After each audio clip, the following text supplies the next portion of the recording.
Hi, I'm Ben. I thought y'all were gonna go. Wait, Luke, introduce him. Oh, no, you don't have to.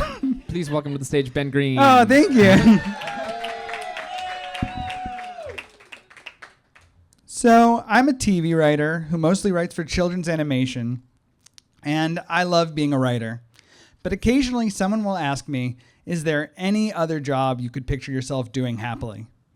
Well, the other day at lunch with Madeline, I told her, I think I've thought of another job I could really picture myself doing. I think I might love to be a language teacher. Madeline, who is always very supportive, didn't immediately sound excited about this idea. And after thinking about why for a little bit, I think it might have something to do with the fact that I don't speak any other language. Like, really none. I don't have any second language where I could take a test and get back a grade that says, yes, you speak this language. Which is strange considering just how much time across my life I've spent in language classes. So, a little background. From kindergarten to 12th grade, I went to the United Nations International School in New York City, where a huge emphasis was put on multiculturalism and learning other languages. If you're familiar with the relationship between Hogwarts and the Ministry of Magic and Harry Potter, then you basically get the deal between the United Nations School and the United Nations. Around 40% of the students at the school are children of diplomats or other people who work in the UN. The remaining 60% are the children of New Yorkers who are seeking a truly international education, which was definitely true of my parents. Though, with my parents, I think there was another reason they sent me to the school. It was right next to our apartment. And my parents are people who do not like a schlep. When my dad would talk about why they sent us to this international school, he would often bring up how much he didn't like school buses. He had some calculation where he'd figured out that if we were to commute to school on a school bus, we'd end up spending over a solid year of our life on a school bus. I'm not sure exactly how that math works out, but I'm definitely glad I didn't ever have to spend a year on a school bus. But where I definitely did spend at least an accumulative year of my life, probably more, was in language classes at the UN school. Throughout my time at the school, I ended up taking 12 years of French classes. And from 7th grade to 10th grade, I was taking both French and Spanish, 2 hours of language class every day. So what went wrong in my language class experience at the UN school that led to me speaking 0 second languages? Well, my troubles began in 1st grade when I started taking French. This is an ideal time to start taking a language.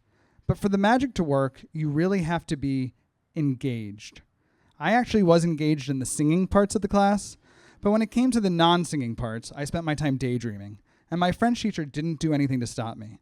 I managed to make it through the entire year, only learning that the word for frog is grenouille.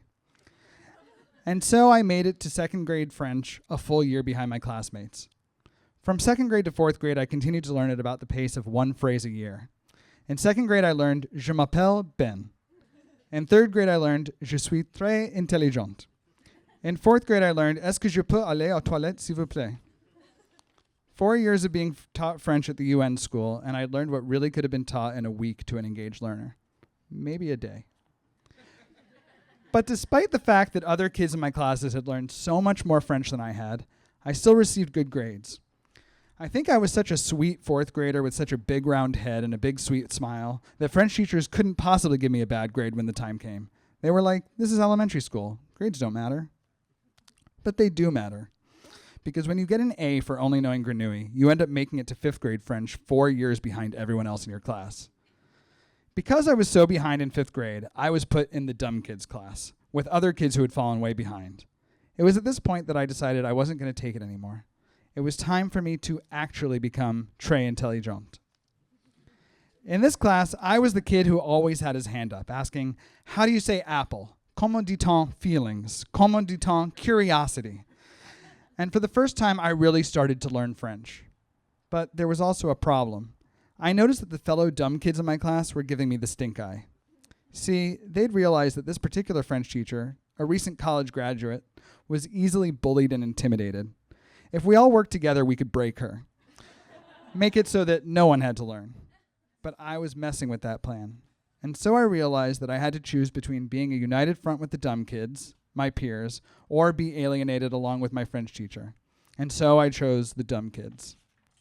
So in 3rd grade, I learned Je suis très intelligent. In 4th grade, I learned Est-ce que je peux aller aux toilettes, s'il vous plaît? In 5th grade, I learned about mob mentality. In 6th grade, I learned how to sing Happy Birthday to a woman named Carol. In 7th grade, I learned Vamos a la playa because I started taking Spanish alongside French. I'm not sure I actually learned any French at all that year. In 8th grade, I learned Me llama Espen. In 9th grade, I learned Puedo ir al baño. In 10th grade, I learned Estoy muy inteligente. And that was the grade I stopped taking Spanish. Never has anyone spent so much time in French and Spanish classes and known so little French and Spanish. And by this time, I wasn't getting good grades just because of my big head and big smile anymore. I was getting very bad, nearly failing grades. My grades in French weren't bad enough to stop me from getting into a good college, but they did create a catch-22. In order to graduate high school, I was going to have to pass the International Baccalaureate French exam, a test that really no bullshit tests whether you know French. Grenouille's only going to get you so far in this thing. And that's why, in my last year of high school, I ended up getting a one-on-one French tutor to actually teach me French for the first time. She was great. She was shocked at how little I knew. But she worked hard with me, and together we were able to make it so that when I took the International Baccalaureate exam, I got a passing grade, a D, or a 3 out of 7 is really how they say it in International Baccalaureate circles. And as soon as I got my passing grade, I said, au revoir, French. From 2005 to 2021, I never spoke Spanish or French or any other language, and I was totally cool with that. Though, I will say, as a representative of the UN school out in the world, I did feel a bit like a nitwit. After 4 years of Spanish, I should at least be able to order a picadillo taco without embarrassing myself. So that's why in 2022, I decided to start using the app Duolingo for Spanish. And when I did, I made a funny discovery. I love learning languages. I could tell right away. My language classes at the UN school never work the way my brain works. But with Duolingo, and here I'm going to start sounding like a sponsored ad for Duolingo, but with Duolingo, it's different. Making mistakes doesn't feel like a bad thing. It's not like a language class where you get something wrong on the test and then feel ashamed for the next 2 weeks while you wait for the next test where maybe you'll get the question right. If you get something wrong, you get to try again immediately. You keep making the mistake over and over until you don't anymore. And I feel like this real-time mistake making is actually the best way to learn.